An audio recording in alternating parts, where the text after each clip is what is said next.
Bismillahirrahmanirrahim. Assalamualaikum warahmatullahi wabarakatuh.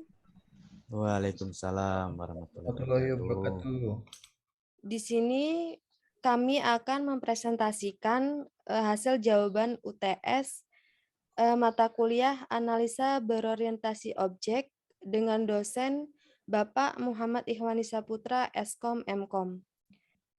Di sini anggota kelompok kami ada 4 orang. Yang pertama, Mas Muhammad Ismail dengan NIM 200401010053. Yang kedua, Rina Safitri dengan NIM 200401010071. Yang ketiga, Mas Bayu Setiawan dengan NIM 200401010048.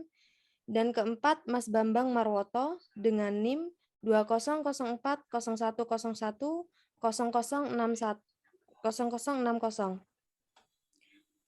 Baik, untuk soalnya sendiri, yang pertama yaitu menggambarkan ilustrasi proses bisnis Klinik X ke dalam flowchart.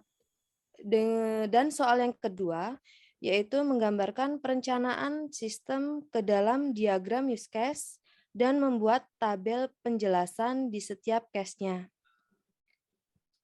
Oke, untuk penjelasan,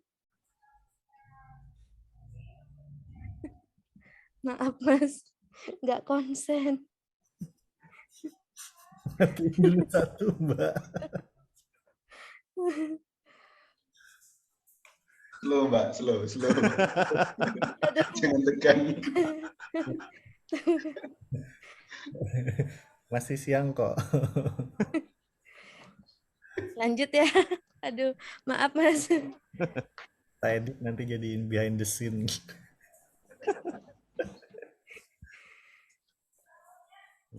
Oke, untuk pengertian flowchart dan use case diagram akan dijelaskan oleh Mas Bayu Setiawan.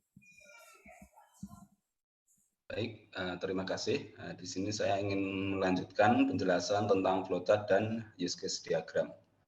Yang pertama, flowchart. Pengertian flowchart itu sendiri adalah bagan alur atau diagram yang menampilkan langkah-langkah dan keputusan untuk melakukan sebuah proses dari suatu program. Setiap langkah digambarkan dalam bentuk diagram dan dihubungkan dengan garis atau anak panah. Nah, ini untuk flowchart sendiri memiliki beberapa simbol sesuai dengan proses ataupun diagram panah yang sesuai dengan sistem yang akan dirancang. Kemudian secara umum fungsinya adalah memberi gambaran jalannya sebuah program dari suatu proses ke proses yang lainnya, sehingga alur program menjadi mudah dipahami oleh semua orang. Selain itu, fungsi lain dari flowchart adalah untuk menyederhanakan rangkaian prosedur agar memudahkan pemahaman terhadap informasi tersebut. Kemudian untuk use case diagram,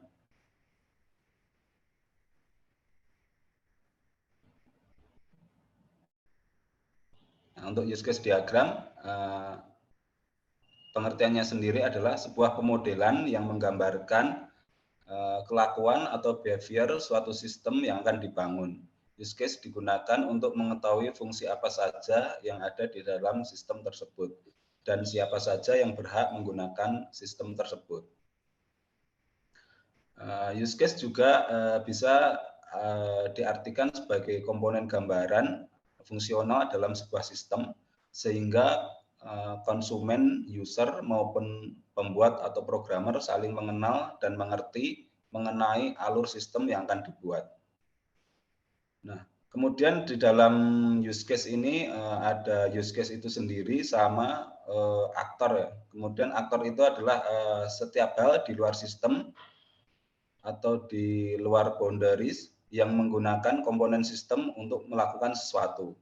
Aktor dapat berupa manusia, perangkat, atau bahkan sistem tersebut yang menjadi peranan dalam keberhasilan sebuah operasi dalam sistem yang dibangun.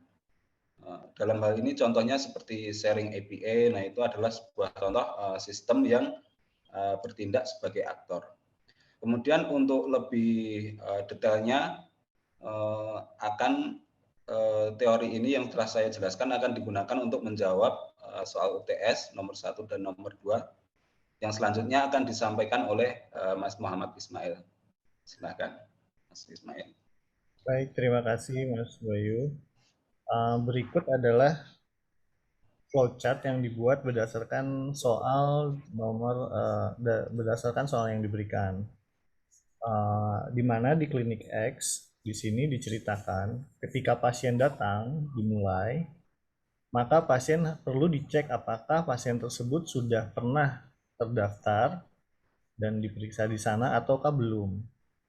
Maka jika pasiennya belum pernah terdaftar, maka pasien tersebut harus melakukan pendaftaran. Dan di mana dengan pendaftaran tersebut dia akan menerima sebuah kartu kartu pemeriksaan lah ya, biasanya ya disebutnya. Setelah itu dia kemudian dapat melanjutkan untuk menunggu antrian dipanggil ke ruangan dokter. Sedangkan jika pasien tersebut sudah terdaftar, sudah pernah berobat di klinik tersebut, maka dia sudah memiliki kartu di dalam database si klinik. Maka pendaftaran akan menyerahkan kartu dan pasien melakukan daftar ulang. Kemudian pasien menunggu di ruang tunggu. Nah, ketika sudah gilirannya untuk masuk ke dalam pemeriksaan, kembali di sini berlaku logika pasien ini adalah sudah terdaftar sebelumnya atau pernah berobat menjadi pasien lama. Maka jika dia adalah pasien yang sudah pernah berobat ke sana, di dalam kartu itu sudah ada catatan. Maka dokter akan membaca kartu pasien tersebut, penyakit riwayat kesehatan sebelumnya. Baru kemudian dilakukan pemeriksaan. Jika belum pernah atau pasien baru, maka dokter dapat langsung melakukan pemeriksaan karena kartu yang dimiliki oleh pasien tersebut masih kosong. Kemudian setelah pemeriksaan, dokter akan mencatatkan hasil pemeriksaannya termasuk resep obat dan diagnosanya ke dalam kartu pasien tersebut yang kemudian akan disimpan kembali untuk dapat dipergunakan di pada waktu berikutnya jika pasien tersebut sakit lagi. Sampai di situ kemudian program berhenti. Nah, itu untuk flowchart-nya. Kemudian untuk use case diagram itu akan dijelaskan oleh rekan saya Mas Bambang Marwoto. Silakan Mas Bambang. Terima kasih Mas Muhammad Ismail. Pada kesempatan kali ini saya akan menjelaskan mengenai use case diagram perencanaan sistem informasi pelayanan pasien di klinik X. Di sini ada beberapa aktor yaitu pasien baru, pasien lama, loket pendaftaran, dokter, apoteker, dan loket pembayaran.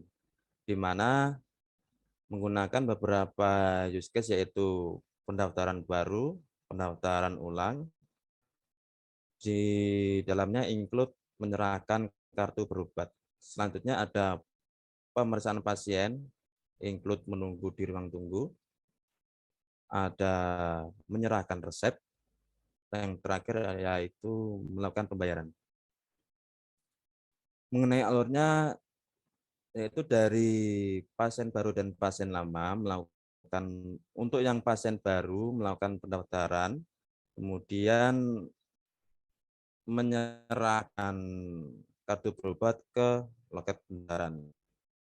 Sedangkan untuk pasien lama melakukan pendaftaran ulang dengan cara menyerahkan kartu berobat ke loket pendaftaran.